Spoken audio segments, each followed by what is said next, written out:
faire la paix avec Israël. Alors que les relations libano-israéliennes sont actuellement sur la table, notamment à Washington, revenons ensemble sur l'accord d'armistice signé entre le Liban et Israël le 23 mars 1949, il y a 76 ans, jour pour jour.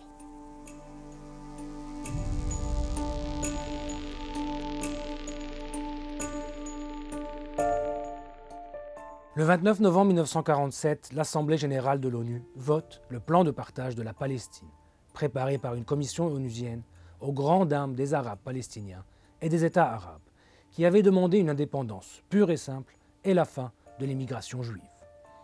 Le 8 décembre, le comité politique de la Ligue arabe déclare nulle et non avenue la résolution de l'ONU et décide la mobilisation dans les pays et fixe au 15 mai 1948 le début d'une opération militaire. Une date attendue pour le retrait des Britanniques, la puissance mandataire en Palestine depuis 1920. Le 12 décembre, un premier incident sérieux est signalé entre groupes armés, juifs et habitants du Liban Sud. Des officiers britanniques interviennent. Le choc est évité. En avril 1948, les tensions en Palestine ont déjà provoqué la fuite de plus de 250 000 Arabes vers les pays voisins. Début mai, ils seront 30 000 recensés au Liban. Le 14 mai 1948, l'État d'Israël est proclamé par David Ben Gourion. La première guerre israélo-arabe éclate. L'état d'urgence est instauré au Liban, la frontière sud est bouclée par l'armée, le blackout total sur les opérations militaires. L'historiographie traditionnelle indique que 3000 soldats libanais auraient combattu. Mais selon plusieurs historiens, l'armée libanaise, étant encore à un stade embryonnaire, n'a pas vraiment participé au conflit offensif, mais a surtout défendu la frontière.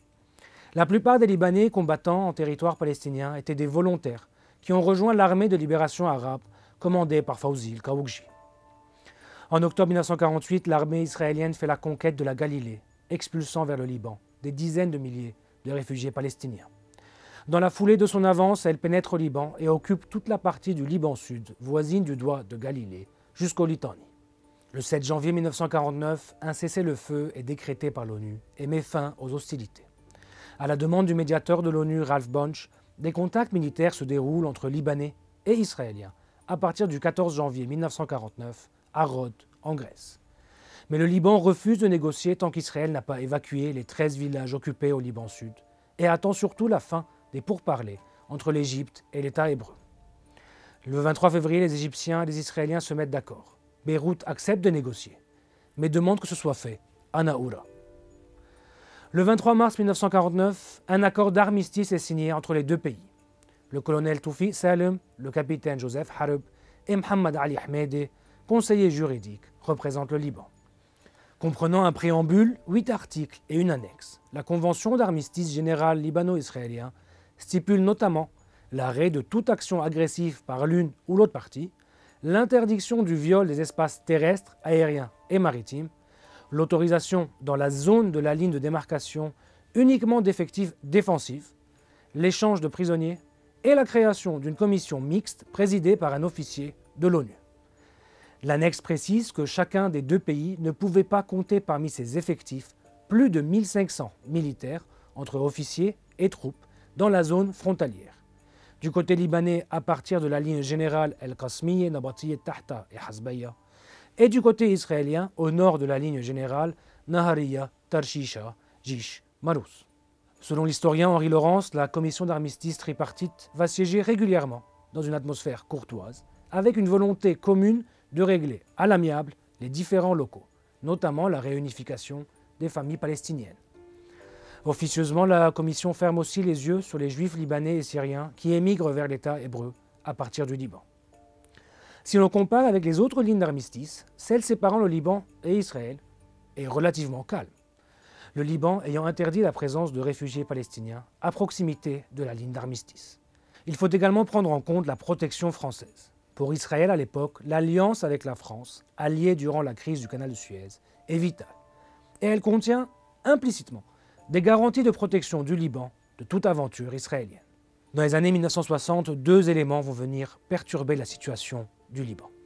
La relance de la question des eaux du Jourdain et l'apparition de groupes armés palestiniens. Le sommet arabe du Caire décide le détournement des eaux du Jourdain en 1964. En 1965, des partis libanais nationalistes arabes demandent une action ferme de l'État libanais concernant le Jourdain. En parallèle, le Fatah, organisation armée palestinienne, inaugure l'ère de ses opérations commando. Le 1er juin 1965, une opération de sabotage est faite à partir du Liban. Israël demande à l'État libanais, par l'intermédiaire de Paris, de prendre les mesures nécessaires. 2 autres opérations ont lieu, ce qui pousse les Israéliens à bombarder le Liban Sud dans la nuit du 28 au 29 octobre 1965, faisant 1 mort côté libanais. Le lundi 5 juin 1967, le second conflit israélo-arabe généralisé éclate. Il sera connu comme la guerre des 6 jours. Le Liban se solidarise avec les autres pays arabes, mais tergiverse à laisser entrer l'armée syrienne sur son territoire. Seul un avion israélien qui s'était égaré dans l'espace aérien libanais est abattu. Le 10 juin, une médiation de l'ONU mène à un cessez-le-feu. Israël a quadruplé son territoire, notamment en prenant le contrôle du désert du Sinaï. Pour pouvoir maintenir les territoires qu'il a conquis, l'État hébreu se retire de tous les accords d'armistice qu'il a signés, y compris avec le Liban, en prenant prétexte de l'attitude libanaise pour considérer que l'accord d'armistice n'est plus valable. Le Liban, s'appuyant sur le texte de 1949 qui ne peut être annulé ou suspendu unilatéralement, considère encore aujourd'hui que le texte est valide. À partir de 1967, les opérations commando s'intensifient et la frontière sud du Liban est à vif. Les fédayines palestiniens accompagnés de combattants de la gauche libanaise intensifient leurs actions contre l'État hébreu. En 1978, puis en 1982, Israël envahit le Liban, avant de se retirer en mai 2000. Puis vint la guerre de 2006 et enfin celle d'octobre 2023. En résumé, la période entre 1948 et 1967 était donc la plus calme des 2 côtés de la frontière sud. 72 ans plus tard, nous pourrions tous nous inspirer de cette période, où la frontière était clairement définie, l'armée libanaise la seule détentrice des armes, et un comité tripartite effectif réellement mis en place pour éviter toute escalade.